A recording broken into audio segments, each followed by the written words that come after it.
Hello, my friends. How are you today? Hi, my name is Natasha. I am the creator and the founder of the Glow Up Method, and I'm so excited to be here with you today. Oh my gosh, today is a terrific transformational Tuesday, and I love Tuesdays. I, used to dread Tuesdays because we have garbage day on Tuesday mornings, and starting at like 5 a.m., the garbage trucks would come, and they didn't come all at once. And it was like where we live, you could hear them go up the court and go down the street. You just like heard it for a long time. And I used to be so frustrated by the sound of the garbage trucks. And now I literally don't even hear them, but for years and years and years I did. And like, it would just frustrate me. But now I'm like, oh, it's awesome. So like, I used to dread Tuesdays, and now I love it. And I am doing good. I had my alarm set today at 7 a.m. I got up, I got my morning routine done.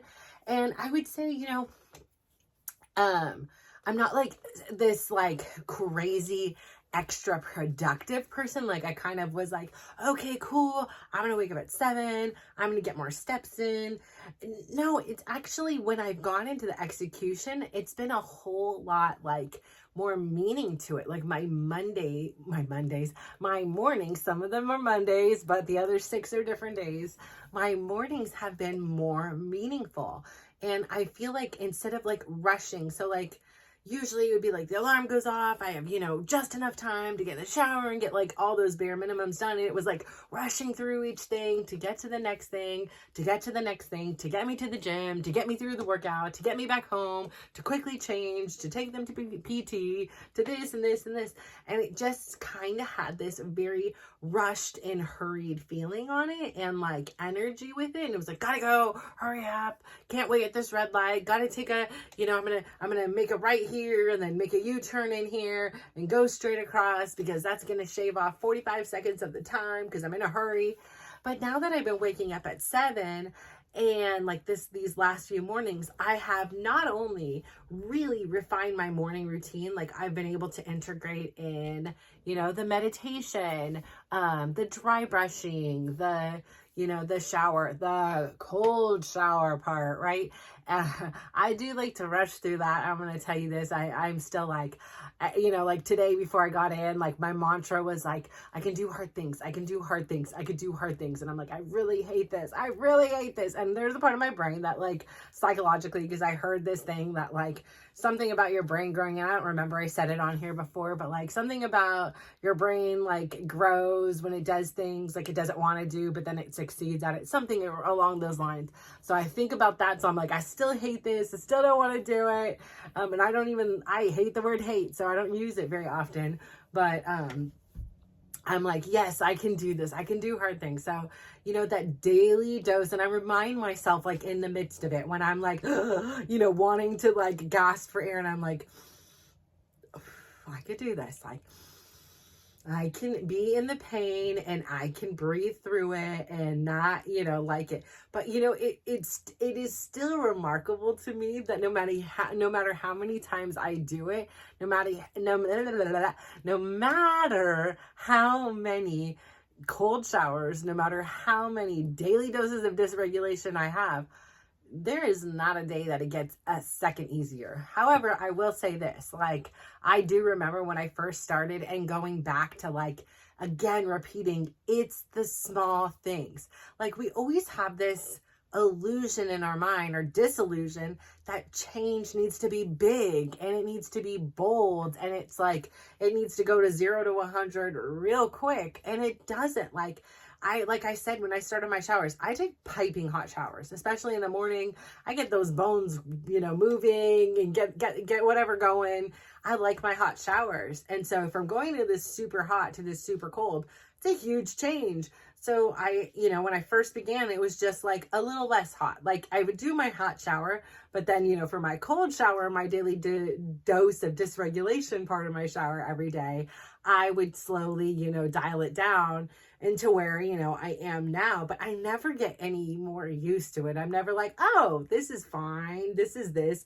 And, I have to remind myself, like, I flash to like the videos in my mind that I see of other people who are, getting in these ice baths in Iceland or, something like that. Like, so my little peatily, cold shower in compared to somebody else's is not the same, but nonetheless, the experience is still like very like jarring, like for, even though I'm standing there and I kind of close my eyes because I kind of want my body to feel like it is like in this, fight or flight mode or whatever, because that's what happened. So it's like, I kind of, try to trick my brain and be like, no, you're not standing in the safety of your own shower. Like you are in a, ice cold ocean in another country or something like that.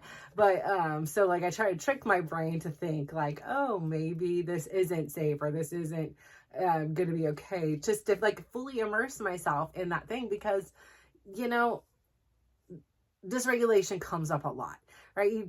I get it yesterday, having a conversation with my daughter. I get it when, my son's playing a soccer game and suddenly his kneecap breaks off. Like, like there's so many instances. It could be, somebody cuts me off in the car, or, somebody does something mean, or I get a letter, it was unexpected and it's not a good one.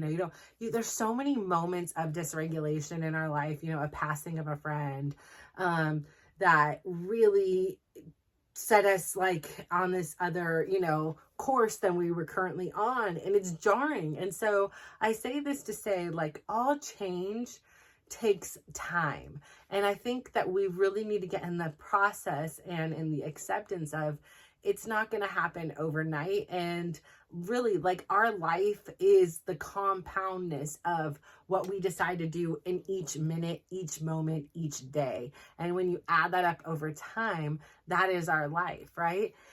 And so, sometimes like I get this thing, and like today was one of those days where it was like, when you're reading a really good book or you're watching a movie or a TV show and you're invested in these characters and you have just seen them take a beating. You're like, oh my gosh, like this is relentless. Like, please let these people have a break. Like, please, like let all the chaos, let all the turmoil just stop. Let them just be, please.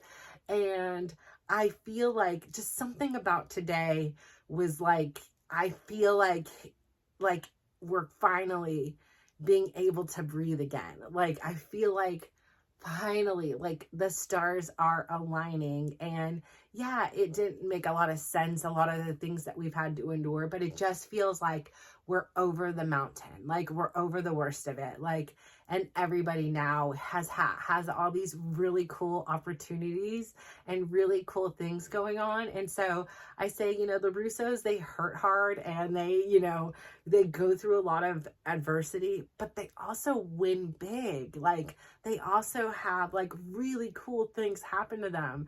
And so I know it's an eye catcher, right? It's a grabber to like, I'm a huge fan of this underdog story, like anywhere, probably because I've lived them, but yeah, I mean, who doesn't love an underdog story? And I feel like in so many times, in so many ways, our family has been in this underdog position, and we've always clawed our way back out, and we've always remained together, and we are now having like more victories, like right now, my daughter graduates college in a couple days. It's huge. Like, that's just a huge accomplishment. Okay. She's graduating from a great school. She doesn't know what she's doing. That's okay. That's fine. We're tripping on that. But like, the fact is, she put in that time, she put in that consistency, and now she's going to have a beautiful piece of paper to celebrate that. Right. Second, like I took my boys to PT today, and Tyler's making strides. Tomorrow he'll be bending his knee to 50% and he's making improvements. 2 more weeks, he'll be able to put some weight on his foot again. And, shortly after that, he'll progress and he will start to be able to walk again. And so, that's huge. Dylan goes tomorrow to Stanford and they're going to put 44,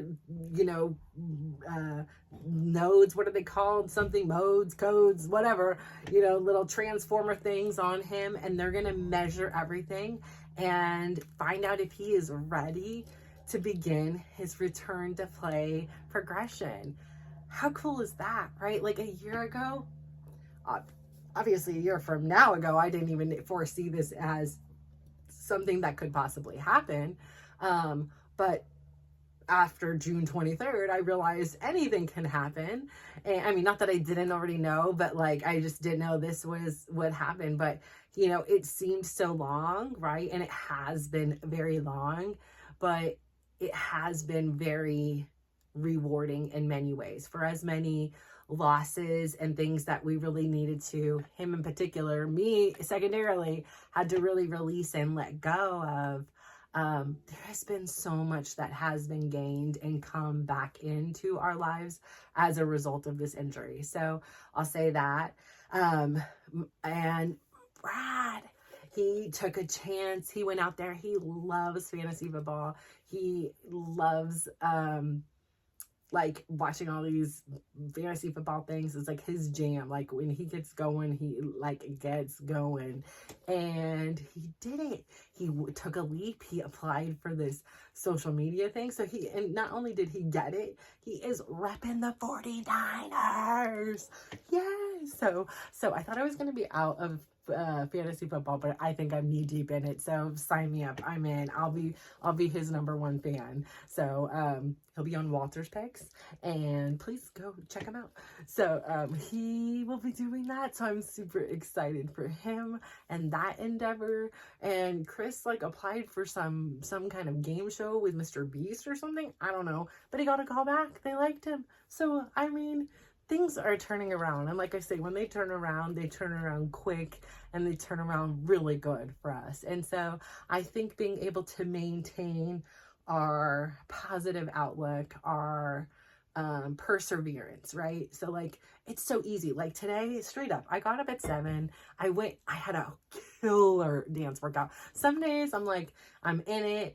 And some days I'm in it. Like I was in flow. I was like, I am a backup dancer on Beyonce's stage. I am back here with Taylor Swift. Like I am doing the jam, right? Like I am in my own world. I was so excited to see everybody. I was like hugging everybody. Like I felt this like really sense of power. I could probably because I started my morning off so well. I had, meditation. I had a great shower. I had, facial massage. I had scalp massage. My bed was made. My pillows were chopped. My deodorant was on.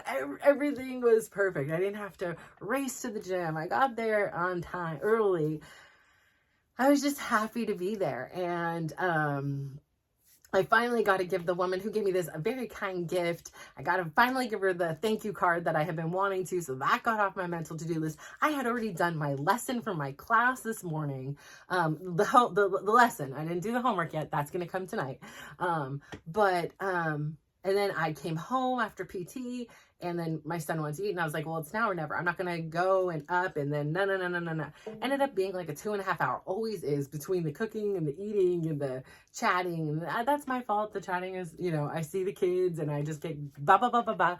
So the chatting, and then always, every single time that we're done, now Tyler wants to skedaddles down, so now I have to carry him down, make his food, kind of hang out with him, because I like feel bad that he's alone, right? Like, I don't know why he never wants to just eat with us. I was like, do you have any kind of, if you do, it's okay. Like, let me just get you some help. And he's like, no, I just wasn't hungry at the time. Not hungry at the time you guys are hungry. And I guess if he's on that consistently, he's going to consistently not be hungry with us. But I'm like, man, this makes me have to be in the kitchen another half hour. So by the time I got upstairs, I was like, I should just lay down for like 15 minutes.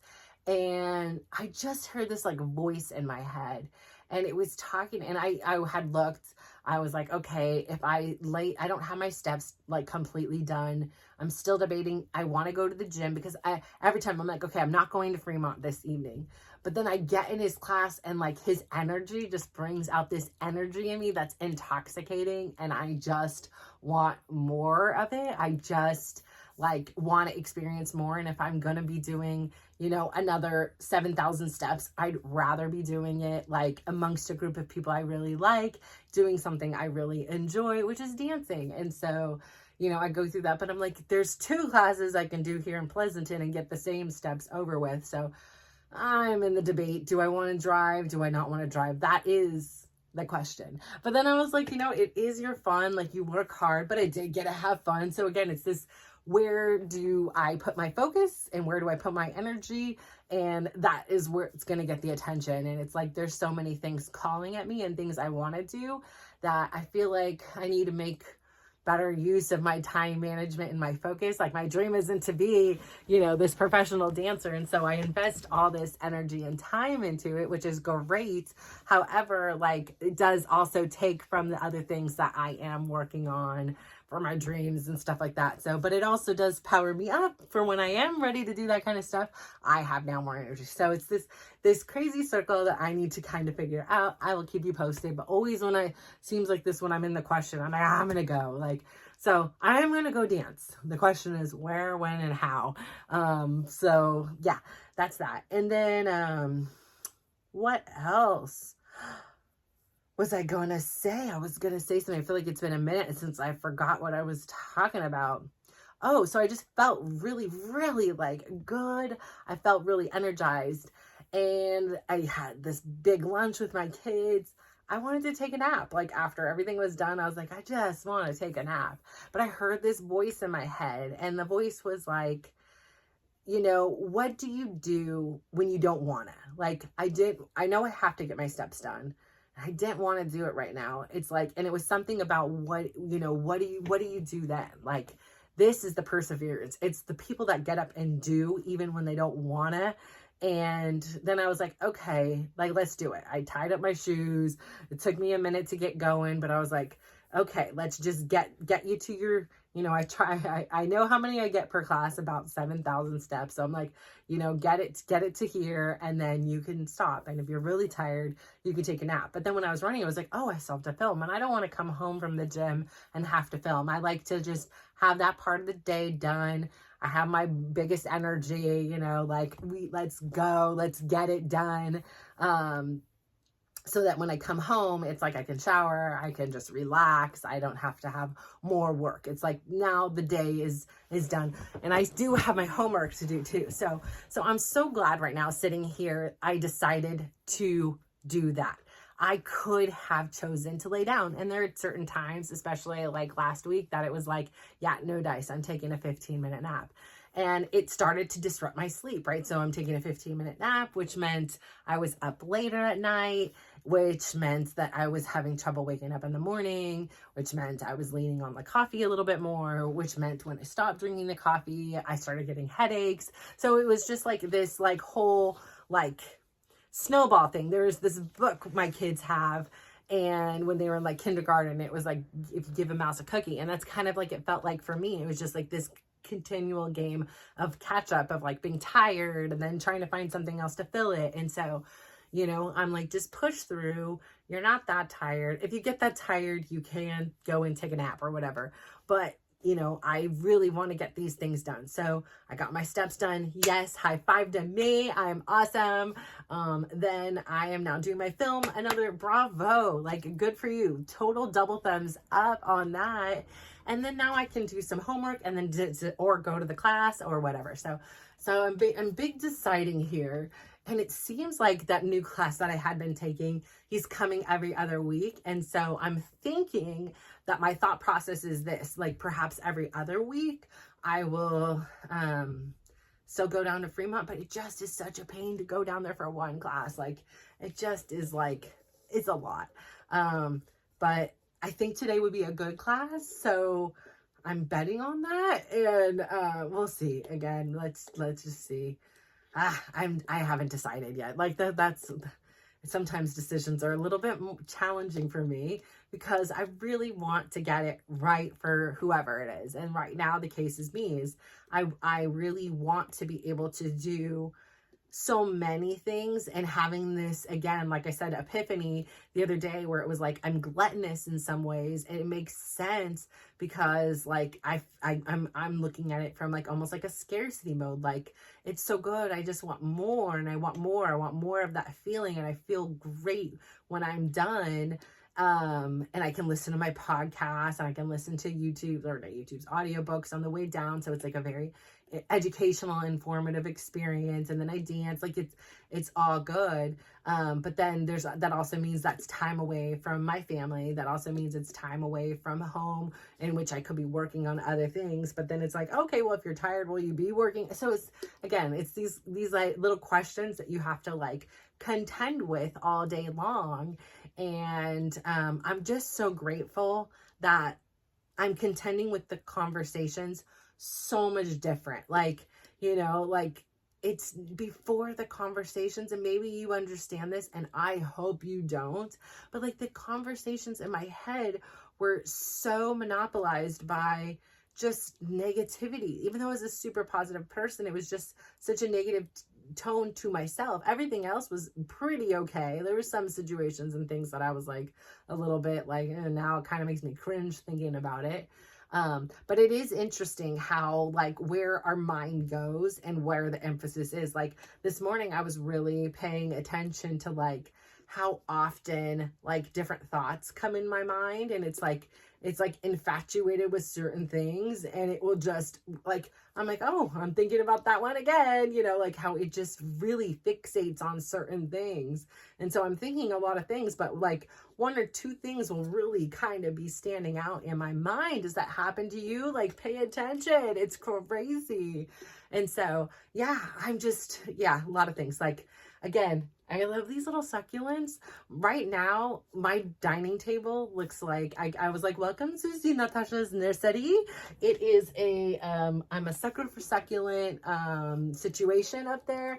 Like, they're all laid out in their little pods, and like basically what needs to happen is every one of my succulents needs to come in from outside. This is where I'm at.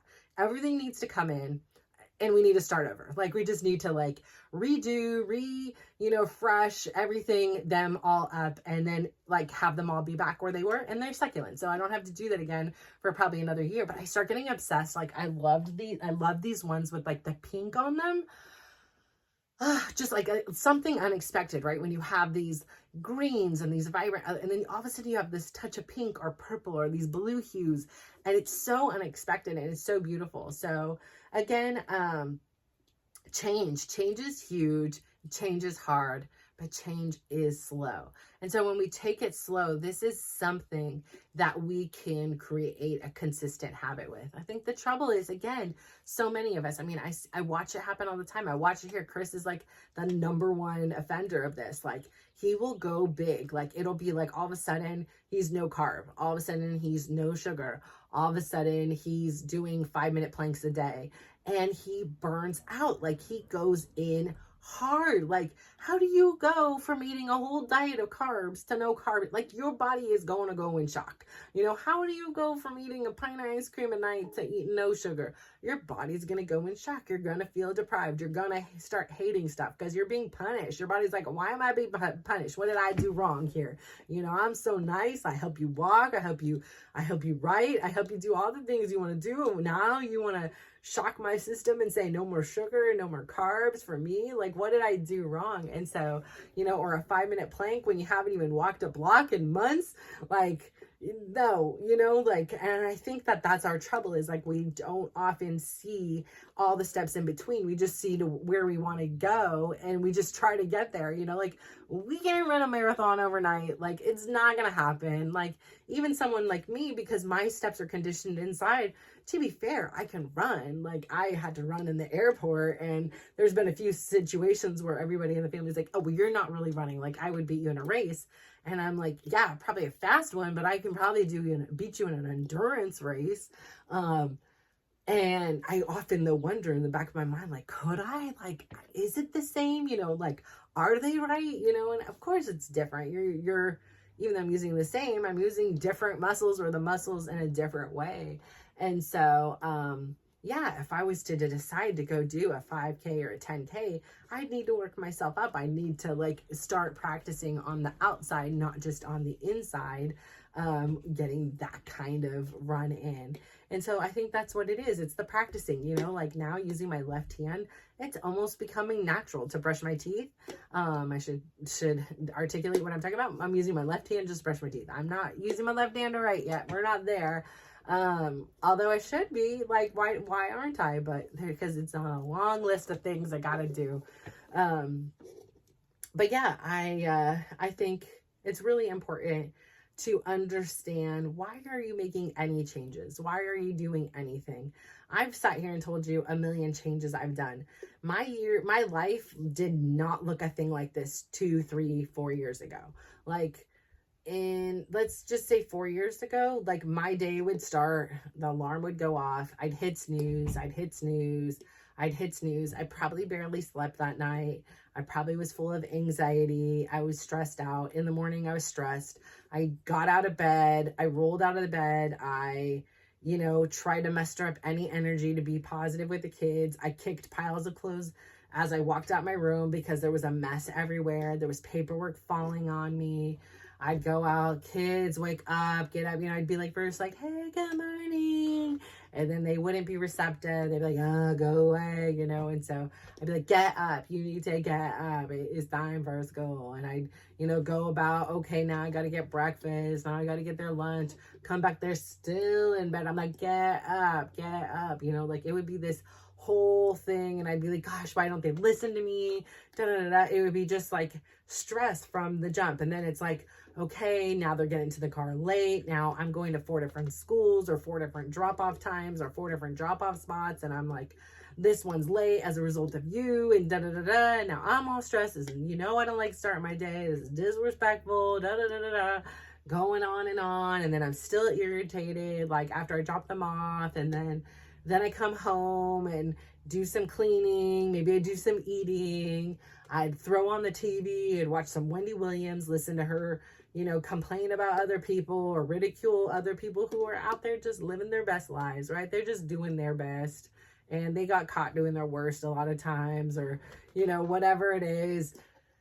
And we all human, we all make those mistakes, right? We're just thankfully not on like a big platform where people catch them all, right? Then I'd be so tired. I'd drink a couple Coca-Colas and that still didn't work. So then I'd go to sleep and then I would be like, okay, I got to work. So I'd do some work and I would just feel so terrible. I would just feel so yucky. And then I would go start the loop over again, make some more food. So when the kids came home from school, they have food, do some more work in between, calling clients, doing emails, doing all this stuff, feeling lifeless because I'm helping with the business, but it is not like anything that I'm passionate about whatsoever. I just am grateful for the job because it helps to provide, a life for my family and I.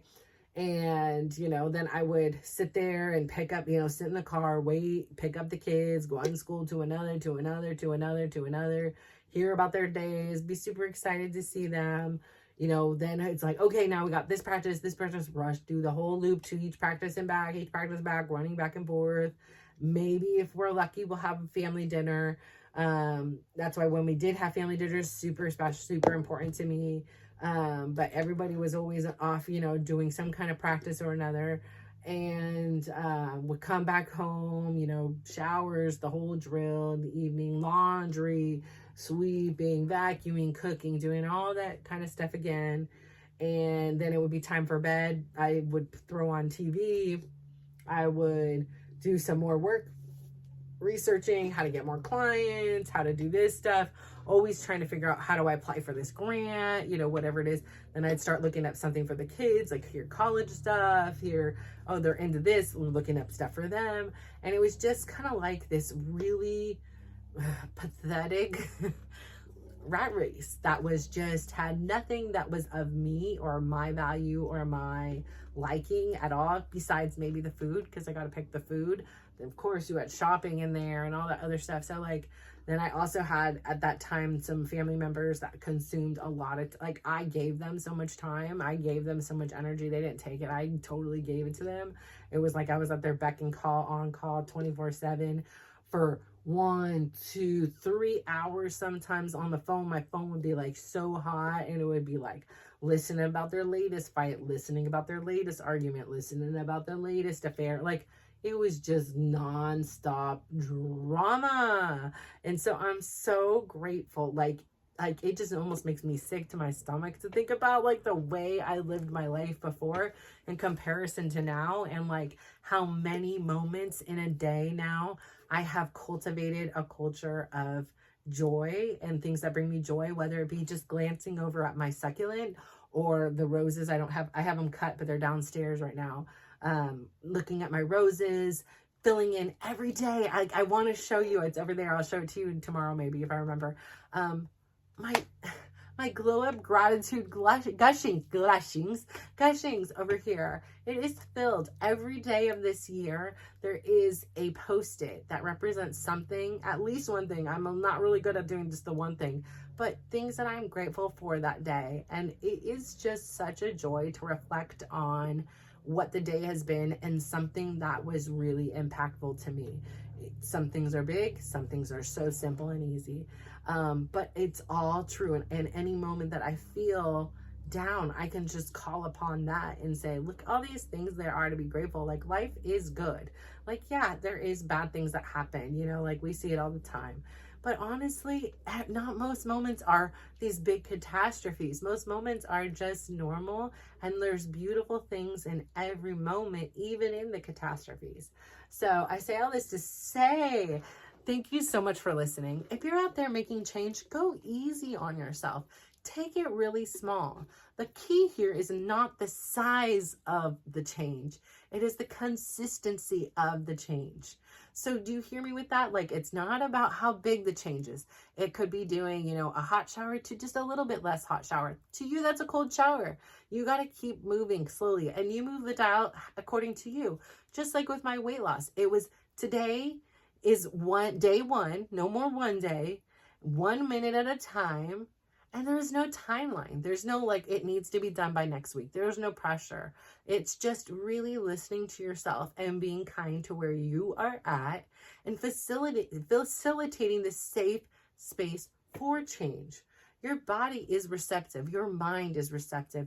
You're emotionally receptive when you are all on board working together versus against each other. When my mind is like, no, you cannot eat because you ate too much yesterday. Like, you are not working with your body. And when you're telling yourself you need to overwork out to make up for that 3 cookies you ate, again, your body is not going to respond. And when your body keeps going, you know, you have to know that it needs love too. And so you appreciate it. I mean, there's so many times in this journey, I have been like, body, I love you. I appreciate you, especially my knees. I love to give my knees a little extra time with the dry brush and say, I love you, knees. Like, for real, you do a lot. I really underestimated your value until I understood what it was like to see my uncle, who had lost a lot of mobility due to his knees issues, and then 2 of my sons do it. Getting that front row seat, I'm like, I love you, knees. Please be good to me, knees. I will be as good to you as I possibly can. Considering I do a lot of dancing and jumping. But bear with me, you know, I love you, be good to me. I'll be trying to be good to you. But yeah, so I say all that to say thank you so much. I really, really, really appreciate you. I really appreciate you tuning in.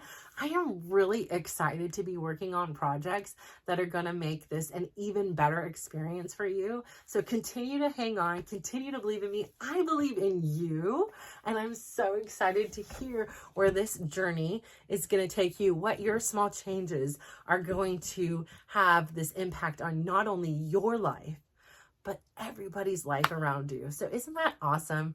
Isn't that cool? Like, somehow in some way, me using my left hand when I brush my teeth somehow not only makes me better, but is going to make others better too. Like, that's cool. That's cool. I like that. So thank you so much. Do me one favor. Give somebody a big smile. Give them a compliment. and just watch how they glow up. So thank you so much. Bye.